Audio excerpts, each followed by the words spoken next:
Let's talk about control. It sounds simple, right? But in reality, it's anything but. Control is about power, who has it, who doesn't, and what happens when that balance shifts. Sometimes control is a matter of law, other times it's psychological, and all too often it's physical. In every single corner of American history, there are stories where the concept of control defies the entire narrative. But what happens when control is taken, not earned, not given, but ripped from someone's hands? What happens when individuals, communities, or even entire racial groups are subject to the system that decides what's best for them without asking?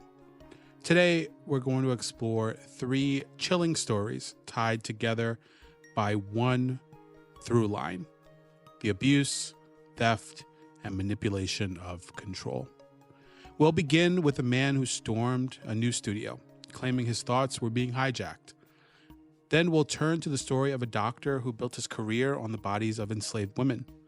And finally, we'll dive into a saga of 6 Harlem teenagers whose minds and lives were manipulated by an unforgiving justice system. This isn't just about history. It's about the mechanisms of power, about trust, about systems, and what happens when those systems fail, or worse, when they do exactly what they were designed to do. I'm Antonio Milian, your host, and this is 10-Minute History. Let me see what it says. All right. He's got a gun to his back. All right, well, let me read this. Folks, we have someone on the set who's standing here and would like me to read this copy, which was just handed to me. You want to tell me your name or not? What is it? And Gary, where are you from? On November 29th, 1987, the evening news on KNBC in Los Angeles was interrupted by a man who quietly approached anchor David Horowitz during a live broadcast. The man was Gary Stollman, and in his hand was what appeared to be a revolver. But Gary wasn't there to rob or hurt anyone. He wanted something far more complicated: to be heard by a lot of people. Stollman forced the anchor to read the statement on live television. The content was bizarre. Gary Stollman believed that the CIA was doing mind control experiments, government cloning programs, and conspiracies about people being replaced by lookalikes. Most viewers, understandably, were terrified and, needless to say, confused. The gun, as it turned out, was a toy, a fake. But in that moment, it felt very real. And Gary was very serious. So who was Gary Stollman? He was the son of a former NBC employee. He had studied computer science. He wasn't some random stranger. He had used his father's connections and credentials to walk into the building without setting off any alarms. Stollman had a history of mental illness, specifically schizophrenia. He believed deeply that the government was controlling his mind, and while we may look at this as delusion, there's a deeper fear buried within his action, the fear of losing control over one's own thoughts. Gary wasn't seeking violence. He was seeking validation, and he chose KNBC because he believed the news was complicit in hiding the truth. David Horowitz, the anchor, read the statement calmly and professionally. After the statement was read, security approached Gary and disarmed him without incident.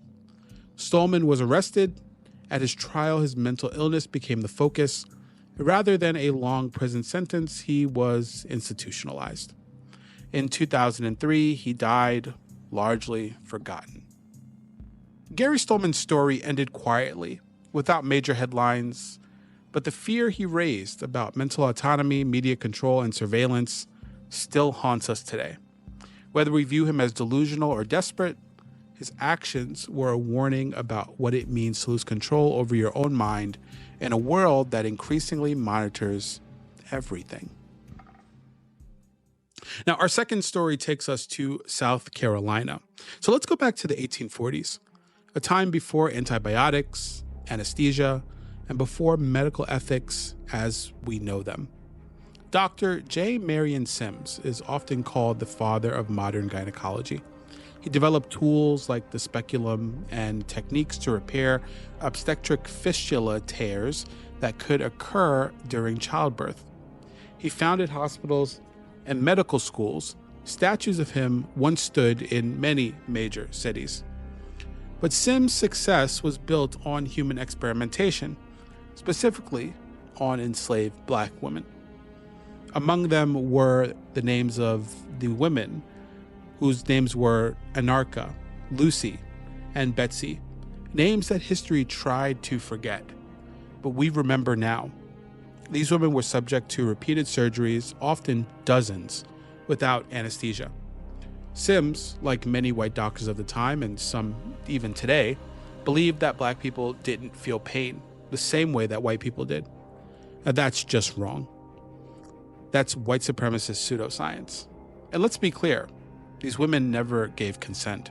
They couldn't. They were enslaved. Their bodies were property. And their pain ignored in the name of progress. What's more horrifying is that Sims refused to use anesthesia, even when it became available. He only began using it when operating on white women. This wasn't about medicine.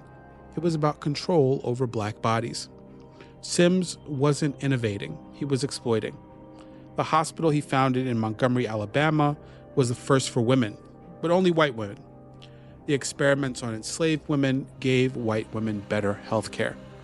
And even today, Sims' influence hasn't disappeared. Some of the techniques that he developed, like the Sims speculum, are still used today. His published case studies are still referenced in medical literature today. Medical students still learn from a history that often fails to mention the violent context of his experimentation.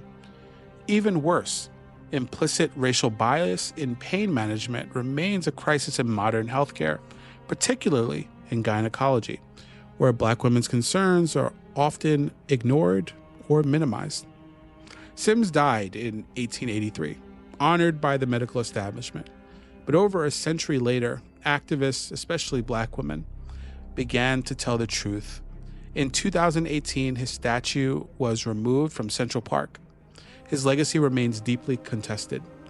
And though his tools are still used today, they now come with growing calls for acknowledgement, reform, and justice for the women he experimented on. His story reminds us that progress without ethics is just exploitation dressed in a white coat. Now, our third and last story takes us to Harlem in 1964. Harlem in 1964 was an interesting place. It was reeling. Civil rights protests, police crackdowns, boiling point. Now, that same year, 1964, a white shop owner was killed in Harlem. The NYPD quickly arrested 6 black teenagers. Their names were Robert Rice, Ronald Felder, Wallace Baker, Daniel Ham, William Craig, and Walter Thomas. They became known as the Harlem Six. But these weren't hardened criminals. They were teenagers from working-class Harlem families, many of whom were already familiar with police harassment. Most lived in public housing. Their schools were underfunded, their families struggled with poverty, and their everyday lives were shaped by systemic neglect and policing. From the start, the case was riddled with inconsistencies. The boys were denied lawyers, they were beaten until they confessed, and worse, some were declared mentally unfit and sent to psychiatric facilities before they even went to trial.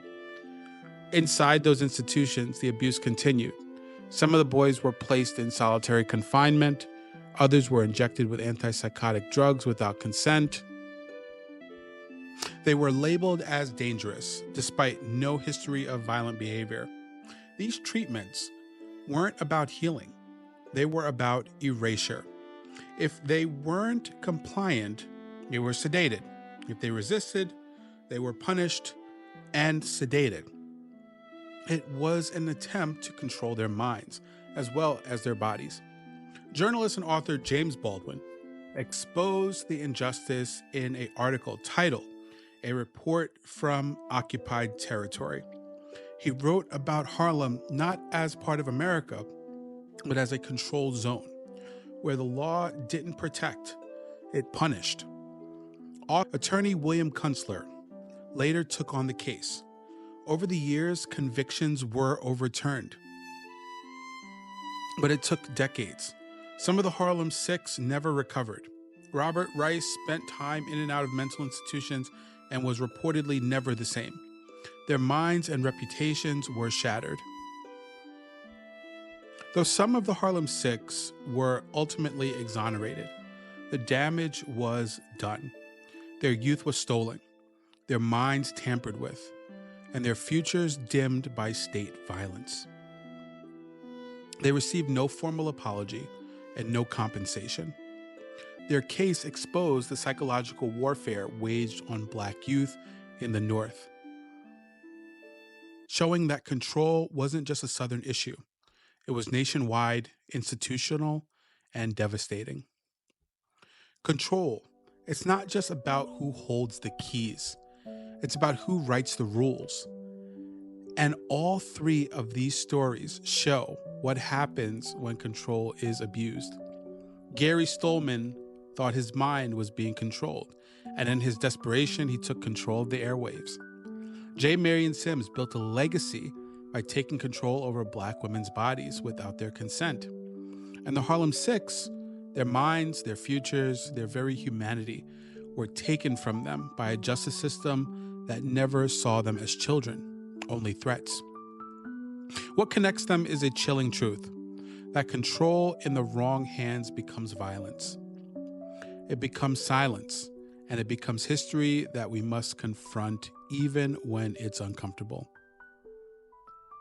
And it's also a reminder that we have the power to resist, to question, to speak.